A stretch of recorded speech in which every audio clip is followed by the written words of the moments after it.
बैठक में जुड़ेंगे। कैबिनेट बैठक से पहले सुबह 9:30 बजे यानी तकरीबन आधे घंटे बाद एक ट्रायल रन भी होगा। ये देखा जाएगा कि तकनीकी तौर पर कहीं कोई दिक्कत तो नहीं है, चूंकि ये पहली बार हो रहा है कि कैबिनेट की बैठक ऑनलाइन या तकनीक के जरिए हो रही है। अब तक वीडियो कॉन्फ्रेंसिंग वगैरह हुआ करती थी, लेकिन अब पहली बार कैबिनेट की बैठक भी वर्चुअल तरीके से होगी।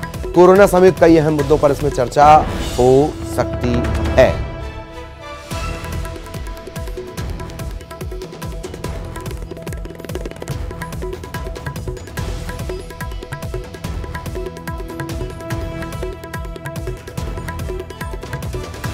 तो कैबिनेट की बैठक से पहले सुबह 9:30 बजे तकरीबन 9:30 बजे एक ट्रायल रन भी लिया जाएगा कि सभी जुड़ रहे हैं या नहीं। मुख्यमंत्री शिवराज सिंह चौहान वो अस्पताल में भर्ती हैं, अस्पताल से ही वो लगातार अपना कामकाज संभाले हुए हैं। वो अस्पताल से ही इस वर्चुअल कैबिनेट बैठक की अगुवाई करेंगे। सभी मंत्री ऑनलाइन इस बैठक में जुड़ेंगे और इस ऑनलाइन बैठक में कई अहम मुद्दों पर चर्चा होनी है। हालांकि आज वीडियो कॉन्फ्रेंसिंग का दौर शाम तक भी जारी रहेगा। शाम को मुख्यमंत्रियों की जो वीडियो कॉन्फ्रेंसिंग होनी है पूरे देश के, उसमें भी जुड़ेंगे। तो मध्य प्रदेश में पहली बार वर्चुअल कैबिनेट बैठक 11 बजे ये कैबिनेट बैठक होनी है। शिवराज कैबिनेट चर्चा करेगी, कोरोना से जुड़े मुद्दों पर चर्चा होगी। इसके अलावा कई और अहम मुद्दे कोरोना संकट काल से जुड़े हुए, किसानों से जुड़े हुए, इन तमाम मुद्दों पर इस वर्चुअल कैबिनेट मीटिंग में चर्चा की जानी है। 9:30 बजे एक ट्रायल रन के जरिए चेक कर लिया जाएगा कौन मंत्री कहां है, किस तरीके से उसकी स्थिति है, क्या अपने प्रभार वाले जिले में है या राजधानी भोपाल में है। एक और बड़ी दिलचस्प बात होगी, चिरायू अस्पताल में ही एक और जो मंत्री हैं अरविंद भदौरिया, वो भी हैं उसी अस्पताल में। शिवराज सिंह चौहान भी हैं, लेकिन वो लोग भी वर्चुअली एक दूसरे से जुड़ेंगे। सहयोगी मनोज इस वक्त हमारे साथ जुड़े हुए हैं, सीधा आपको भोपाल लिए चलेंगे। मनोज, पहली बार वर्चुअल बैठक, इसके बारे में भी जानकारी दें, क्या अहम मुद्दे रहने वाले हैं? क्योंकि एक खास बात और है मनोज कि आज जब 5 बजे मुख्यमंत्रियों की वीडियो कॉन्फ्रेंस होगी, उसमें भी राज्यों के द्वारा की गई कोशिश की जानकारी ली जानी है, तो उस लिहाज से बड़ी महत्वपूर्ण यह बैठक होनी है। मनोज जी बिल्कुल ललित, वर्चुअल कैबिनेट की बैठक होगी 11 बजे करीब, ये समय तय किया गया है। लेकिन इससे पहले एक ट्रायल किया जा रहा है। तमाम जो मंत्री जुड़ेंगे, चाहे वो चिरायू में अरविंद भदौरिया हो या फिर भोपाल में जो तमाम मंत्री हैं या फिर दूसरे अपने गृह जिले में जो मंत्री हैं, उन्हें किस तरीके से कनेक्ट करना, इसको लेके अब कसरत जो है वो शुरू हो गई है। साथ में जो विभागों का एजेंडा बनाया गया है प्रशासन के द्वारा, मंत्रियों के द्वारा, वो एजेंडा जो है इस कैबिनेट की बैठक में पेश किया जाएगा। चाहे वो खाद्य विभाग का मामला हो, राजस्व का मामला हो या PWD का मामला हो, तमाम विभागों से जुड़े मुद्दे इस बैठक में लाए जाएंगे। और ख़ास तौर से स्वास्थ्य विभाग को लेकर इसमें काफ़ी अहम फैसले होने वाले हैं, चाहे वो कोरोना के मद्देनज़र हो या फिर दूसरी स्वास्थ्य सेवाओं को लेकर, क्योंकि लगातार मध्य प्रदेश की राजधानी भोपाल में लॉकडाउन चल रहा है। इसके अलावा दूसरे जो ज़िले हैं वहाँ पर भी लॉकडाउन की स्थिति बन रही है और लगातार कोरोना पे जिस तरीके का कंट्रोल होना चाहिए वो दिखाई नहीं दे रहा है, मामले लगातार बढ़ रहे हैं। ऐसे में इस बैठक में वो तमाम मुद्दों को लाया जाएगा जो कोरोना आपदा से जुड़े होंगे, इसको लेके कैसे उभरा जाएगा, साथ में विकास कैसे मध्य प्रदेश में किया जाएगा। किसानों की समस्या को लेकर भी कृषि विभाग की तरफ से कई इसमें अहम मुद्दे लाए जाएंगे और उस पर हरी झंडी देने का काम कैबिनेट की बैठक में किया जाएगा।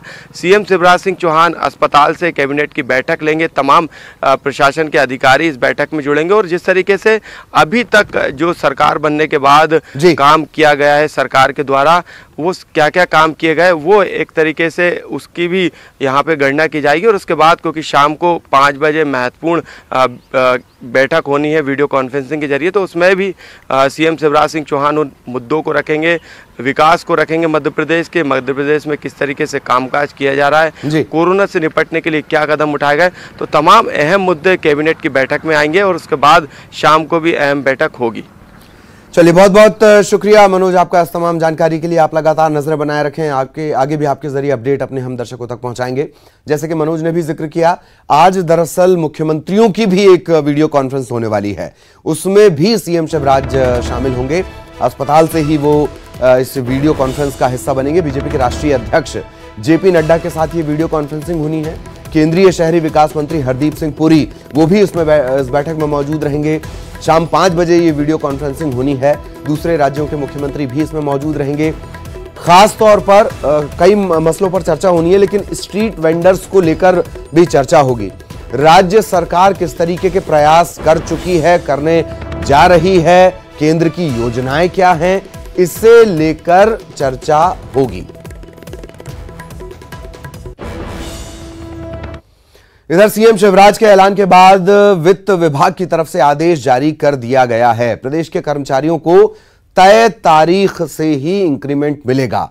1 जुलाई 2020 से यह इंक्रीमेंट माना जाएगा और कोरोना से हालत सामान्य होने पर अलग से आदेश इसके जारी होंगे। वित्त विभाग अलग से आदेश जारी करेगा, लेकिन सीएम शिवराज के ऐलान के बाद वित्त विभाग ने एक आदेश अभी जारी कर दिया है।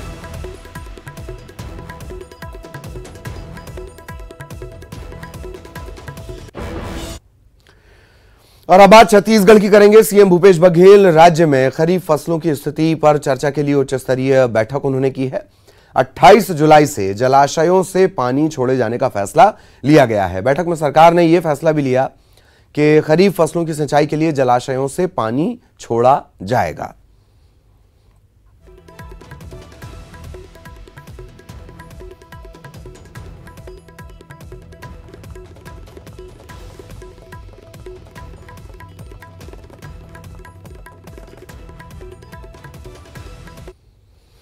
इधर कोरोना काल में भूपेश बघेल सरकार ने बड़ी खुशखबरी दी है। स्वास्थ्य विभाग 5,928 पदों पर स्वास्थ्य कर्मियों की भर्ती करने जा रहा है।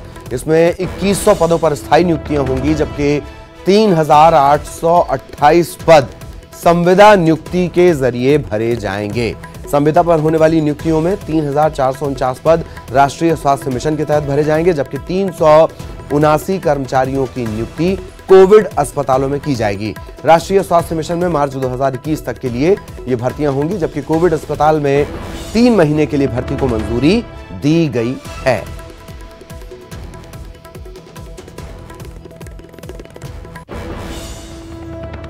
खबर रायपुर से। पूर्व मुख्यमंत्री अजीत जोगी का मोबाइल नंबर बना हेल्पलाइन। जोगी कांग्रेस ने इसे हेल्पलाइन नंबर बना दिया है। ये नंबर आपने भी कई बार सुना होगा। यूनिक नंबर है ये दरअसल, और इस नंबर पर लोगों की समस्याएं जोगी कांग्रेस सुनेगी। लोगों की समस्याओं को शासन प्रशासन तक पहुंचाने का काम जोगी कांग्रेस करेगी। ये वो नंबर हम आपको स्क्रीन पर डिस्प्ले भी कर रहे हैं। तो जोगी कांग्रेस ने अजीत जोगी के नंबर को अब हेल्पलाइन में तब्दील कर दिया है। मध्य प्रदेश को मिल सकता है तेंदुआ स्टेट का दर्जा। बाघ दिवस टाइगर डे पर आंकड़े जारी हो सकते हैं। 29 जुलाई को यह आंकड़े जारी किए जा सकते हैं। केंद्रीय वन पर्यावरण मंत्री प्रकाश जावड़ेकर ये आंकड़े जारी करते हुए ऐलान कर सकते हैं। प्रदेश में 2200 से ज्यादा तेंदुए मिलने की बात कही जा रही है। आंकड़े इस तरीके के निकलकर सामने आ रहे हैं। 2014 की गणना में सबसे ज्यादा तेंदुए मध्य प्रदेश में पाए गए थे। 2014 की गणना में प्रदेश में 1817 तेंदुए पाए गए थे, और अब यह माना जा रहा है कि इनकी संख्या बढ़कर 2200 तक पहुंच चुकी है।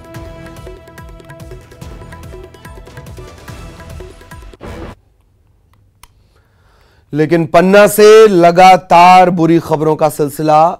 टाइगर रिजर्व, पन्ना टाइगर रिजर्व में फिर एक नर बाघ की मौत हो गई है। P511 ये इसका कोड नेम था। P511 नर बाघ, इसका शव मिला है। 5 से 6 दिन पुराना ये शव बताया जा रहा है। बाघों के आपसी संघर्ष में मौत की बात शुरुआती तौर पर नजर आती है। टाइगर रिजर्व प्रबंधन के अधिकारियों ने इसकी पुष्टि की है। 5 महीने में 3 बाघों की मौत हो चुकी है। तो टाइगर स्टेट का एक तमगा है जो फिलहाल संकट में है। कर्नाटक से सिर्फ 2 से 3 बाघ ही मध्य प्रदेश में ज्यादा हैं। तेंदुआ स्टेट का दर्जा मिल सकता है, उसे लेकर ऐलान किए जा सकते हैं। इन सब के बीच पन्ना टाइगर रिजर्व से लगातार बुरी खबरों का सिलसिला। और इधर बाघ की मौत के मामले में बीजेपी के प्रदेश अध्यक्ष वीडी शर्मा ने चिंता जताई है। बाघ की मौत पर पर्यटन पर नेगेटिव इफेक्ट पड़ेगा। सरकार से तुरंत दोषियों पर कार्रवाई की मांग उन्होंने की है।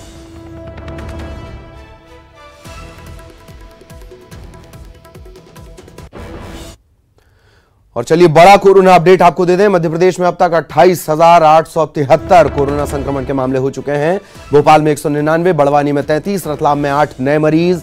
प्रदेश में 19,730 मरीज रिकवर भी हुए हैं।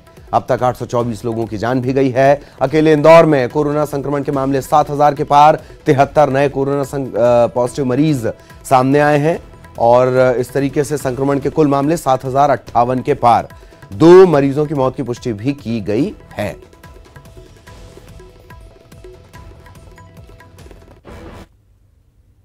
जबलपुर में भी तेजी से बढ़ रहा है कोरोना। कुल संक्रमण के मामले 1063 तक पहुंच चुके हैं। अब तक 724 मरीज रिकवर हुए हैं। 26 लोगों की जान चली गई है। फिलहाल एक्टिव केस है 313।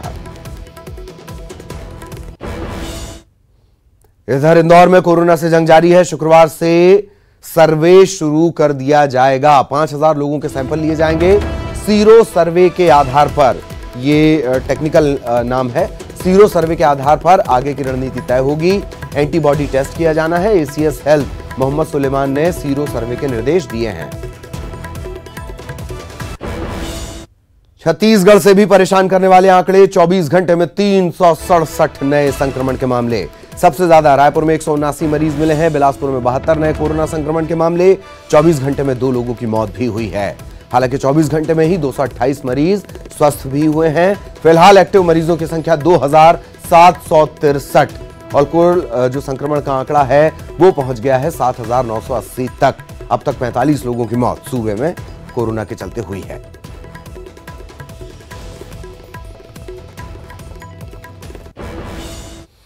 रायपुर में कंटेनमेंट जोन की अवधि बढ़ा दी गई है। लॉकडाउन बढ़ाया गया। 6 अगस्त तक की अवधि बढ़ाई गई है। नगर निगम रायपुर और बीरगांव में यह अवधि बढ़ाई गई। दोनों निगम के सभी वार्ड कंटेनमेंट जोन घोषित किए गए हैं। राजधानी में लगातार बढ़ रहा है कोरोना का कहर। लेकिन 2 दिनों के लिए खुलेंगी किराना दुकानें। 29 और 30 जुलाई को किराना दुकान खोलने की इजाजत मिल गई है। सुबह 6 से लेकर 10 बजे तक ही किराना दुकान खोलने की अनुमति है। राजधानी में 6 अगस्त तक लॉकडाउन है। जिला प्रशासन ने आदेश जारी किया है।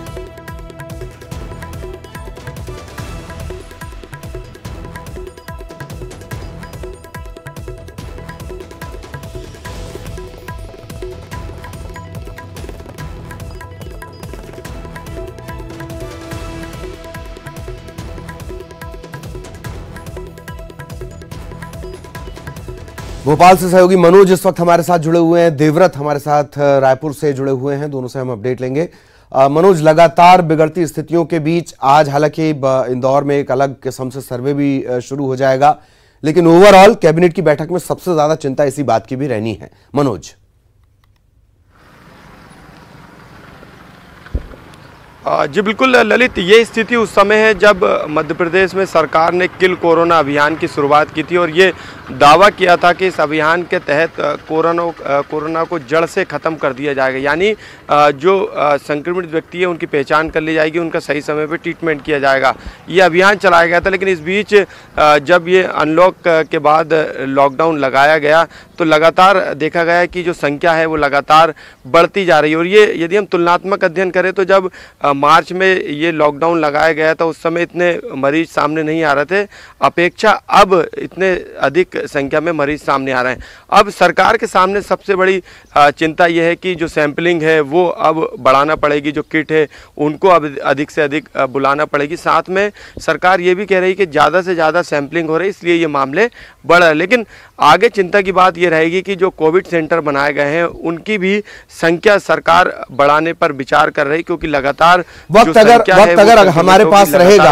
आपने बहुत अच्छी बात याद दिलाई। एक तरफ हम किल कोरोना की बात कर रहे हैं, दूसरी तरफ भोपाल के ही पास जो भौरी क्वारंटाइन सेंटर है वहां लोगों को हंगामा करना पड़ता है अपनी बात सुनाने के लिए। यह मेरा अगला सवाल रहेगा अगर वक्त रहा तो। देवव्रत, मैं आपके पास आना चाह रहा हूं।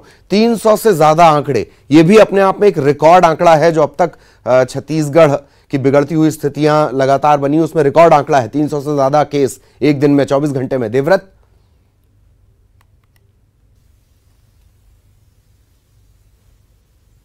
आंकड़े काफी चिंताजनक है सरकार के लिए भी और आम जनता के लिए भी। आम जनता को भी समझना होगा। लेकिन अभी जो 6 अगस्त तक के लॉकडाउन बढ़ाया गया है, इस बीच 2 त्योहार भी हैं, रक्षाबंधन और ईद का त्योहार आएगा। लिहाजा किराना दुकान खोलने की अनुमति केवल 2 ही दिनों के लिए दी गई है। त्योहार के लिए अलग से कोई विशेष रियायत नहीं मिलेगी।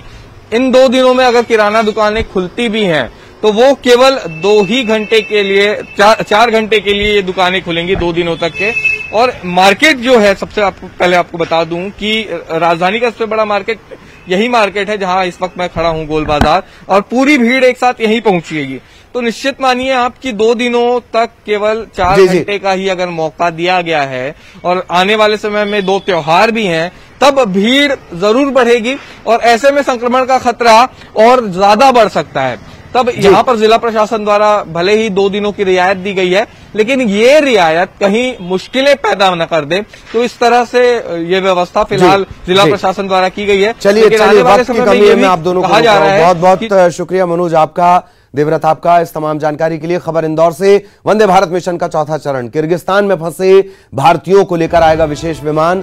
कल भारतीयों को लेकर आएगा एयर इंडिया का विमान। 130 यात्री पहुंचेंगे इंदौर एयरपोर्ट। सभी को 7 दिन के लिए किया जाएगा क्वारंटाइन।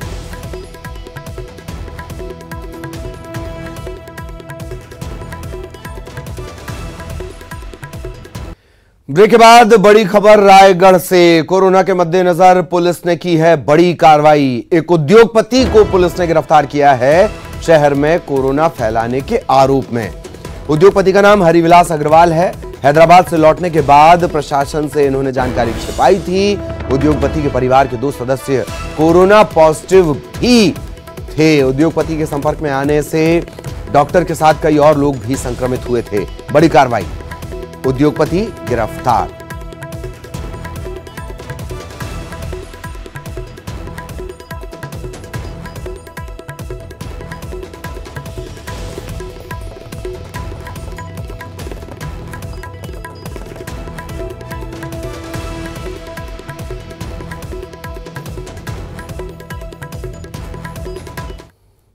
सहयोगी युगल हमारे साथ जुड़े हुए हैं। युगल, बड़ी कार्रवाई, और ये इस लिहाज से भी कि कार्रवाई आगे कहां जाती है, क्या धाराएं लगती हैं, क्या सजा होती है, उससे ज्यादा सांकेतिक तौर पर ये मैसेज बढ़ा दे रही है। युगल,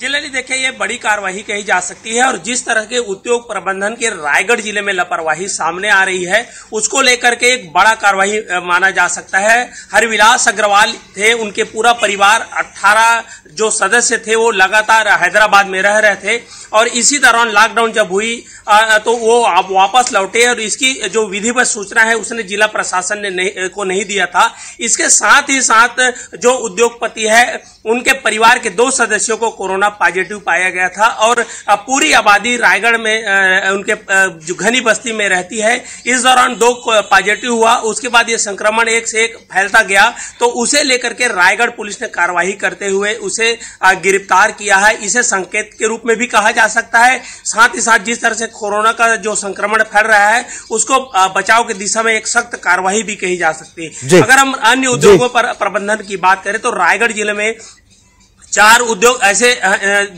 उद्योगपतियों पर भी कार्रवाई की गई है जिस पर मामला दर्ज किया गया है। तो कुल मिलाकर जो दिगर प्रांत से कार्रवाई होनी जरूरी है, अब उन पर भी कार्रवाई होनी जरूरी है क्योंकि हवाई जहाज वाले बीमारियां ले आते हैं और नंगे पैर चलने वाला मौत का शिकार हो जाता है, इसलिए यह कार्रवाई बहुत जरूरी है।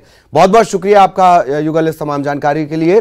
खबर रायपुर से, ड्रोन कैमरे के जरिए शहर की निगरानी की जा रही है। लॉकडाउन में सख्ती बरतने के लिए निगरानी है। पुलिस ने कई जगहों पर ड्रोन कैमरे लगाए हैं, चप्पे चप्पे पर पुलिस तैनात है। ड्रोन कैमरे के जरिए निगरानी रखी जा रही है। और इसी के साथ इस बुलेटिन में इतना ही। नमस्कार।